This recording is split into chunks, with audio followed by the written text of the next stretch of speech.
trust it. My bad. Flip. I got to reset the offense here, and he's got to come. Getting too tired, man. Just getting. Didn't trust it. My bad. I don't have to slip. I got to reset the offense here, and he's got to come. Getting too tired, man. Just getting a little bit too tired. It is what it is. All right, well, I still like this card a lot. I think he played really well this video. I think this is a very tough matchup against one of the better players, honestly, on Xbox, and with a card who doesn't have the greatest sticks in the world, but he's shown up pretty darn well. So I'm gonna try to go Homer Buck, and if not, I'll call it a game regardless. I'll take our 6 action. That works for me. 16 points, 2 rebounds, 3 assists, 6 of 8, 4 of 5, and 3. The second quarter was a little bit more of a struggle. He's getting a little tired. My opponent playing a little better defense as well. But he honestly did a good job taking advantage of the opportunities that were there. Surprised he scored this much of them, to be totally honest. And the efficiency is really good. This is a good card. Don't think he's quite as good as he was here. I'd rather have other options, in all honesty, at PG spot. But he's a very good card, and I hope y'all did enjoy the gameplay. If you did, make sure you hit that like button, leave a comment, and subscribe. I'll be back with more 2K content very, very soon. I appreciate y'all. Peace.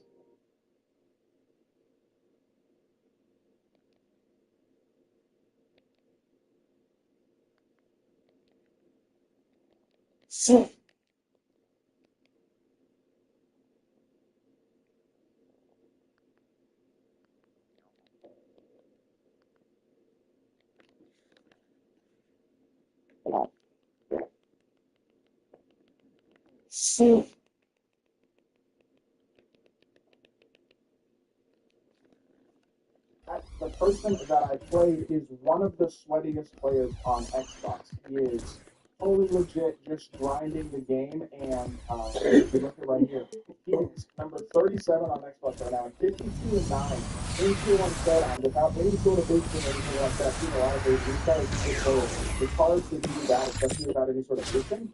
And this guy's good. I mean, he's a very solid player. He's given a lot of good players some strength and King of the Court, like very good games and beat the This is a very competitive game against, I'd say, one of the better showdown players on Xbox. And I wanted to demonstrate the second half and talk about it because I'm getting back into competitive for a lot of y'all who may or may not know. And I am trying to get better myself. Kind of tricky mistakes. I think watching a game like this is a really good, close game, comes down to the wire. Is a good way to kind of look at what I did well, what I could do better, and hopefully improve the game as well.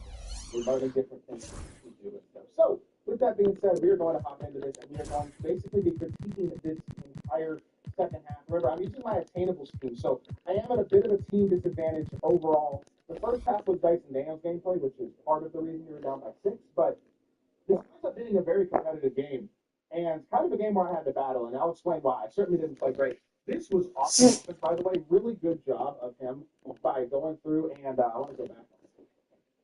Let's go back. But I double team here. Baited LaMelo really well with the kill, and he throws the only pass that's open to Ewing, and then dots the corner perfectly. I mean, really good ball movement by him. That's just quality offense. Honestly, wasn't bad defense, maybe a little bit aggressive late in the possession, but to be honest, this guy's really good shot creator. I was having a tough time getting stops for a lot of this game. And so I was kind of like, I got to try things. And that's why I double teamed. That was a little bit of a force. And unfortunately, it turned into transition offense here. Dikembe just is not fast enough to stick with LaMelo. That's a card that, as much as I like him, he's not elite enough at this point in the year, especially not fully bad. That's why Dikembe is not really bad for any actually looking bad or anything.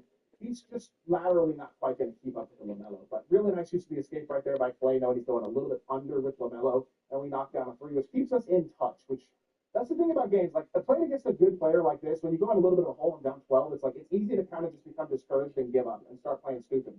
That's where you get blown out. You know what I mean? You got to be as focused and as intentional as you can be. I switched McHale on LaMelo and honestly picked that up okay. That's tough. I feel like defensively that was actually a pretty good possession.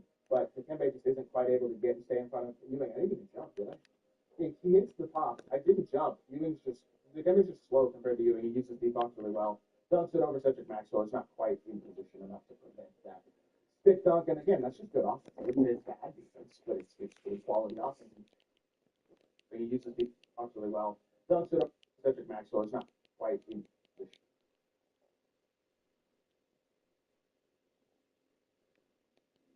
enough to prevent that. It's not going to, again, that's just good offense. It's bad defense, but it's good quality offense. I do think team certainly hurts a little bit, and it's something that I'm not going to sit here and act like it doesn't play a factor, because I know people get frustrated because, like, I feel like I'm as good as my opponent, but their team's better than me and I lose. And, like, I understand that. Like, I don't have D-Fox crossover on